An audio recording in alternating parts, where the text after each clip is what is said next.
ने फरमाया मेरा रब करीम जब किसी को बीमार करता है ना तो फिर अल्लाह फरिश्तों को भेजता है, फरमाता जब पता करके आओ किसी से मेरी शिकायत तो नहीं कर रहा। तो फरिश्ते जाके अर्ज करते हैं मालिक उसके पास तो जो भी आया ना उसने यही कहा कि अल्हम्दुलिल्लाह जिस हाल में अल्लाह ने रखा है मैं राजी हूँ। उसने तेरी शिकायत नहीं की, उसने तेरी रजा पे उस बीमारी को तेरी तरफ से आजमाइश समझ के कबूल किया।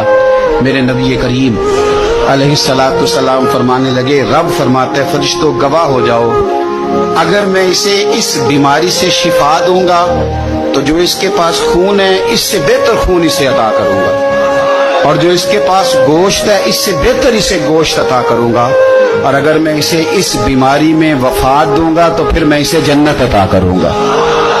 अगर शिफा दूंगा तो बेहतरीन शिफा दूंगा, और अगर वफात दूंगा तो फिर जन्नत दूंगा। जब आप हौसले के